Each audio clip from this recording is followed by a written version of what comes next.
Hey guys, today I'm going to change out the saddles from my Kiesel Vader. It has Hipshot's saddles and trim system, but I keep getting, it keeps going out of tune, and I think they're stable, but I detuned, I tuned from standard 440 pitch down to half step flat for all of the strings, and maybe that affected it in a negative way. I'm not sure. Either way, I ended up purchasing Graphtech's Stringsaver saddles for that model of guitar.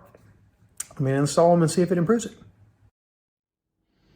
All right, guys, so I am changing out the saddles, the string saddles on my Kiesel Vader.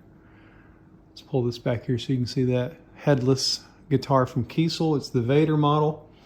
And what was happening was my E string and my G string keep getting stuck. So there's two things that I have replaced to replace for them. One of them is this kit from Graphtech Stringsavers that I got, Graphtech, I'm sorry. I'm trading those out right now one at a time, and the first one that I've already completed is this low E right here. Now, there's a couple of things that my buddy Don mentioned to me that I was going to tell you guys about. So for the first thing is that these saddles, you're going to want to keep the same black screw that comes out of here. It actually comes from this rear slot right there. And it unscrews the screw that pulls back. It's so hard to film this with two hands. It unscrews this screw that goes through the spring and holds the saddle in place. And then this down here is actually the claw screw grip that pulls that claw back into place and tightens this string up. So I'll loosen up. I've got this one set pretty much, and I think I've got the radius set. So I'll kind of show you the second one. Okay, so for the second one, we're going to work on, I'm going to go ahead and just loosen this up. And what you'll see is that the claw tray down there is going to slowly come forward.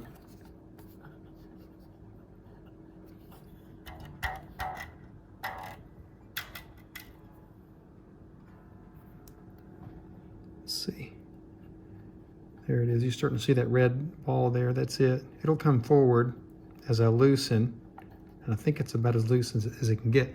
So I should be able to just kind of wiggle that free. Nope. To loosen a little more. Yeah, I think it's about as loose as it can get. There we go. There we go. So now it came free of that little cage that's down there, and it slid out here. And you can then just let your string kind of lay over. Let's see if we can get in there and see what that tray looks like.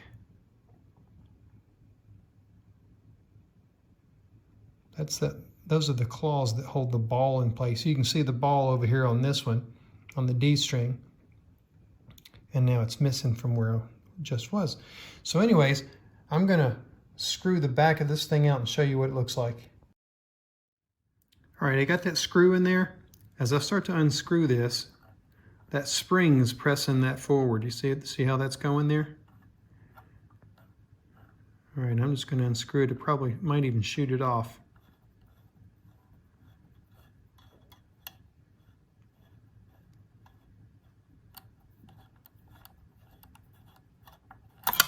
Yeah, okay. So it didn't go too far. Here it is. Now, I'm going to get that out. This is much more difficult to do with one hand. You're going to want to keep the spring and this long black screw. All right, so these two pieces you're going to want to keep. And then I'll grab the next kit. The kit comes with there's a shorter screw in there, and they come with an extra set of these silver screws off to the edge. They're a little longer, but they're not as long as this black one that you're going to need to keep. I'll show you that in a second. All right, so if you'll notice this front one here, that's the original saddle. The Graphtech one's in the back. The Graphtech one has that cut all the way to the back, which makes it much easier to get that ball down in there to pull the string in and out. Now that I have this one off, I was going to show you a closer view of what that cage looks like, that little claw. So that hole down there is where you'll end up putting the ball head that's at the end of these strings. And then it pulls back. This actually just turns and turns and turns, and it makes that slide forward or backward and keeps in the same fixed position like all the other ones are. So that's how you get the tension. Now, I'm also going to remove, this is the original, I'm going to remove those little Allen holes, pegs out, and put them into the new saddle, because the saddle's higher, the new one's much higher, so the front one's already been pre-cut or ground down or whatever they did. So I'm going to keep the original long screw, the spring, and those two pegs in the front for the radius height. And I'll change that out right now. All right, I got those pegs changed out. So what I'm going to do now is I'm going to have to get this thing into place.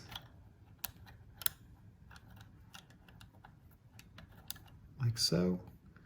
Now I'm going to get this spring screw in there. And I'm going to put that screw, the spring over that screw, and then press that forward as I'm screwing that thing in from the rear there with the screwdriver and get it caught up. I was going to point out, you may want to get your radius gauge out and pull up on that with your left hand and just lightly strum those strings and see if they dink or they ring, and they should all dink. If you got them all dinking, then it's almost like a buzzing fret. You've got your radius crack. I'm just barely pulling up on this, and I do it with my left hand and dink it with my right hand. I don't have my tripod with me, or else I'd put the camera on that and show you, but that's what you got to do. That way you'll get all these set pretty much at the height they need to be as you're doing them individually. I'm going to have to go back and do the intonation because of the forwardness of that screw. I have no idea. I'm just ballparking it right now.